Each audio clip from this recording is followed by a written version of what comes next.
The door alone had 400 bullet holes in it, and the man standing behind it walked out without a single wound on his body. December 1st, 1884, Frisco, New Mexico territory. A 19-year-old with a badge of questionable legality, 2 Colt revolvers, and enough nerve to fill a canyon, had just set off one of the most lopsided gunfights in the recorded history of the American West. On one side, up to 80 armed Texas cowboys with Winchesters, dynamite, and fire. On the other, one teenage kid crouched on a dirt floor, alone, in a mud-walled shack the size of a modest bedroom. The fight lasted 33 to 36 straight hours. An estimated 4,000 rounds were fired into that shack. Not one bullet hit him. This is the story of Elfego Baca. And even today, the story sounds almost impossible to believe. The town of Frisco, near what is now Reserve, New Mexico, sat deep in Socorro County, a place where Texas cattle ranchers had been running roughshod over the local Hispanic population for years. Cowboys would ride in drunk, fire guns into buildings, terrorize residents, and ride out without consequence. The local Hispanic community suffered at the hands of these cowpokes, and the local sheriff, Pedro Saracino, was too rattled to do anything about it. That fall, Saracino rode to Socorro to visit a young man he knew, a 19-year-old mercantile clerk who spoke both Spanish and English, who had ambitions of becoming a lawman and who apparently had no concept of his own mortality. Baca chastised Saracino for his hesitation, and the sheriff reportedly shrugged, said the job was available to anyone who wanted it, and retreated to the nearest bar. Elfego Baca pinned on a badge, climbed on his horse, and rode nearly 100 miles to Frisco. He arrived to find a cowboy named Charlie McCarty, drunk inside Milligan's saloon, shooting his pistol into walls and the ceiling with the cheerful indifference of a man who had never once faced a consequence. Baca arrested McCarty for firing his pistol indiscriminately and endangering bystanders. Simple enough. Except McCarty worked for the Slaughter Ranch, one of the most powerful and notoriously rowdy cattle operations in the region. Word spread fast, and the cowboys came riding, evicting owner Geronimo Armijo and his family from a small jacal on the plaza.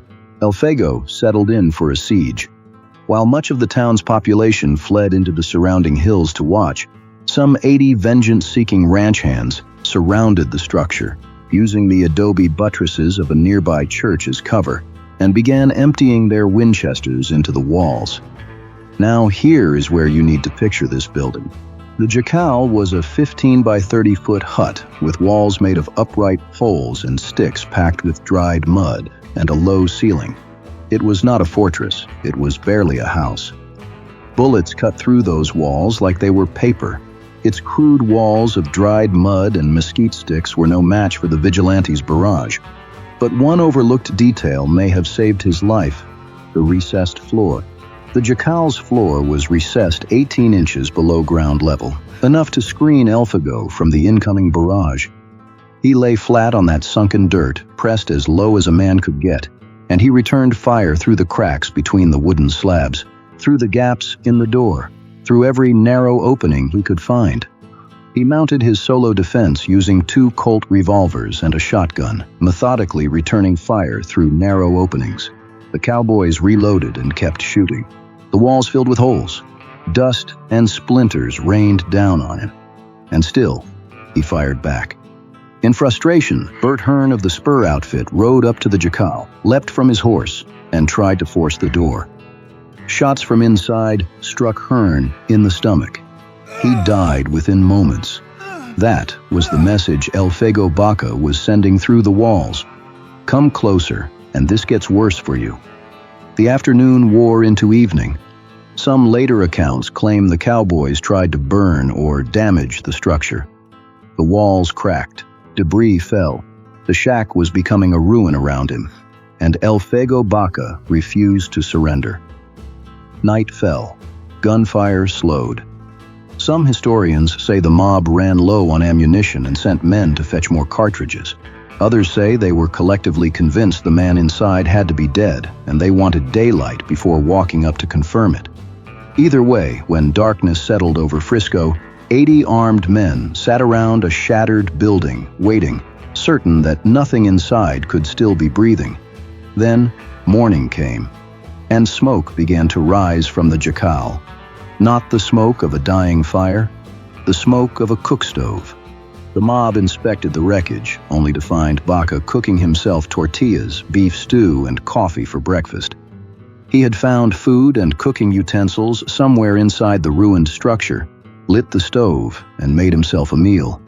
80 men with rifles had spent the entire night certain he was dead. He calmly prepared breakfast inside the damaged structure. The shooting resumed that second day. More rounds poured into the already shredded walls. And still, impossibly, no bullet found him. By the time the standoff ended, Baca had shot and killed 4 of his attackers and wounded 8 others.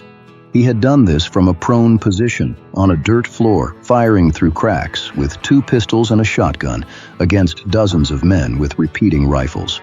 After 33 hours, a real county deputy arrived and persuaded Baca to stand down. Baca surrendered on the condition that he keep his guns. He walked out of that wrecked jacal with a pistol in each hand and his badge still on his chest. The cowboys, having lost 4 men dead and 8 wounded, did not argue. What happened next is almost as remarkable. In his trial, the door of the jacal was brought into the courtroom as evidence. It alone had somewhere between 367 and 400 bullet strikes visible. The jury looked at that door. They looked at Elfego Baca. He was acquitted of all charges. 13 years after Baca's death in 1945, Walt Disney came across the story while researching frontier legends for television. He was so captivated that he produced an entire TV series called The 9 Lives of Elfego Baca. Disney, a man who had seen every Western story there was to see, could not believe this one was real. He wasn't alone. But here is the detail that stays with you long after everything else fades. Inside the ruined jacal, after the guns went quiet and the cowboys walked away, curious locals went inside to see what was left. Later, local tradition claimed they were astonished to find, amid the wreckage, an intact plaster statue of Nuestra Señora Doña Ana, untouched. Hundreds of bullets had torn through every wall, collapsed part of the roof, shredded the door into something that looked like lace.